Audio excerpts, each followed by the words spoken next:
Hello everyone, welcome to the Jersey Coasters YouTube channel. This is our first video, so I'd like to introduce myself.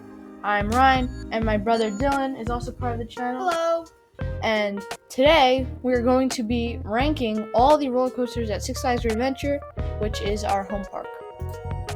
Great Adventure is located in Jackson, New Jersey, and is one of the best Six Flags parks, so the coaster collection is actually pretty good compared to some other parks that aren't even Six Flags parks. So, starting off the list, at number 14 is Little Devil Coaster. This coaster is a small little Zamperla Zero Gravity coaster. It used to be, I think it was Roadrunner Express. The layout's pretty boring. Sometimes you go twice, sometimes you don't. It's just a small little ride, and I think everyone would place this at their number 14 spot. Number 13 is Harley Quinn Crazy Train. This is a Sierra coaster. The layout's fine. The trains are insanely long, and there is some kind of decent whip in the back, just because of how long the trains are. You do go twice on this one every time. It's fun. The train is longer than the lift, so it's pretty funny. The back of the train is first starting the lift as the front of the train's almost going over the drop. This ride's kind of boring, but it's not meant to be a high thrill coaster. At number 12, we have Dark Knight. This is a themed Wild Mouse. The theming is alright. It's really just props on the side. The laterals are, of course, great because it's a Wild Mouse. It has some drops at the end. They don't give much airtime at all. And it is on the shorter side. I wouldn't really wait more than like 10 minutes for this ride. But if it doesn't have a line, then I would ride it if I'm in that area. Number 11 is Skull Mountain. So this year they actually did some stuff to Skull Mountain. They put like lights inside, and it was really weird. I saw like a computer screen that was open in there. This was in May, so it was kind of weird. I think they were still setting it up, but it's a fun ride. The drop in the back actually gives some decent airtime, but the trains are quite uncomfortable. At number 10, we have Runaway Mine Train. This ride, currently as of June 27th, is closed as it's the whole area of Frontier Adventures because of the log flume construction. But the standout element is definitely that ejector airtime hill right before the turn over the lake. It is amazing. The whole ride's pretty janky, but that hill makes up for it. And I heard some people that don't like it because they say it's rough, but I don't find it rough at all. It's just a little janky, but what do you expect? At number 9, I have Superman. A lot of GP love this ride because they've never seen anything like it before. I wouldn't even go on if it was a walk-on. The pretzel loop is fine. It's a lot of G's. And then you just go around in circles. The inline twist is pretty good, but I think this ride is really overrated by the GP and sometimes some enthusiasts. At number 8, we have Joker. This is obviously a cloned SNS 40 free spin that is at almost every Six Flags park. I think these are really underrated. The spinning is fun. Yes, it's a short ride, but you sit across from people so you can go with all your friends, facing each other. And the spinning's fun.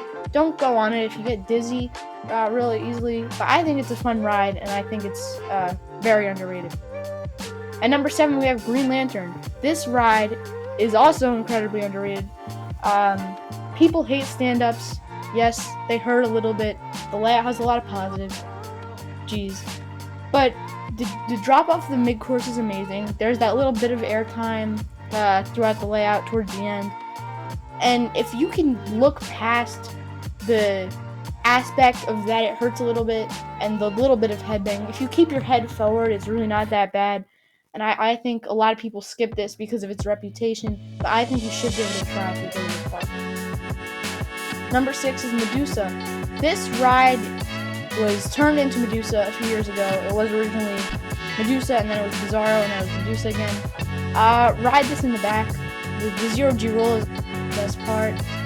There is some headbanging in the Cobra roll, and there could be just some little bumps here and there. But it's a really great ride, and I don't think you should skip over it when you come to this park. I wouldn't wait more than like 30 minutes for it, but definitely give it a try if it's your first time at the park. I think you'll be surprised. Number 5 is Batman. This really surprised me when I rode it in the back. I only rode it in the front previously, and then I decided to ride it in the back. And the back, let me tell you, ride it on one of those edge seats. It is amazing. The corkscrews or the wingovers that I think they're technically called, those are the best part. The whip is insane. It's not as good as Montu, obviously, but the drop is good. The loops are good. The 0G roll is fine. And it can make people gray out. I haven't grayed out on it, but I know people have. So it's very intense and in the positive G's department. So when you're in that area riding Nitro to Jersey Devil, those rides, definitely give it a try. Number 4 is Jersey Devil. I haven't ridden it this season because on opening day it was an hour and a half wait and they were on one train. And then the last time I was there in May, it was closed. But I remember last season for Fright Fest, this thing was running terribly. There was potholes everywhere, and it just kind of runs slow for a Raptor. It's still a great ride. The airtime is amazing. The drop is amazing. The stall is amazing. Everything's good. It just runs slow for a Raptor. If the wait's long, maybe skip it if you've ridden it before. I don't know how it's running this season. Someone said there was like new wheels or something. I don't know. Go try it. Maybe it's better this season, but from my past experiences, it is on the rougher side. Number 3 is King Dukat. The only thing I could say about this is ride it in the front. The front row is amazing. You just stare right at the top hat. The launch is so much better with all the wind in your face. The pull up into the top hat is intense. That you get some airtime over the top hat. I have not ridden this in the back, which I feel like I should, but you do get airtime on the top hat, and you get some laterals on the spiral down, and then the airtime hill does give you decent floater. It's not the best floater, but it's very sustained, and if you're coming to this park, this is probably the reason why, if you're not an enthusiast, but I'm assuming you are. So this is not going to be an enthusiast dream ride, but it is. You definitely do not want to skip out on this if it's open, which is only about half the time, unfortunately, because it's an Nintendo hydraulic launch.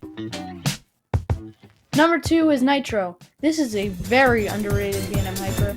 I think this is better than Mako. The airtime is not as strong as Mako, but the drop is better. It's longer. This was one of the earliest B&M Hypers. It was the first B&M without the pre-drop. The Helix makes me gray out almost every time. The bunny hills are amazing. And I think enthusiasts sleep on this ride too much because of how old it is. And they just keep talking about, oh, the new B&M Hypers. Oh, Shambhala. Oh, Diamondback. But this is a really good B&M Hyper. The only other one I've ridden is Mako, which people seem to think is one of the best ones. And I personally think this is better than Mako. Number 1 is obviously El Toro. You knew this was coming. The drop is not my favorite. I personally prefer Iron Gwazi's drop, but I know a lot of people think this drop is the best drop on any coaster. The double camelbacks are amazing. It's running really smooth this year. Even if you're in a wheel seat, non-wheel seat, it doesn't matter. This ride is so smooth now. The turnaround is a bit bumpy, like it's always been, but that Rolling Thunder Hill is insane. You can't even describe it. So, you need to get on this ride if you come here. I know it was closed for a little bit the last week for some reason, but it's open now and it's running better than ever this season. So definitely don't skip out on this ride if you go to Great Adventure. Thank you for watching. Please make sure to subscribe. As you know, this is our first video, so we're trying to grow this channel. We're going to be doing videos probably every week, maybe a few times a week. So hope you enjoyed, and please stay tuned for future content.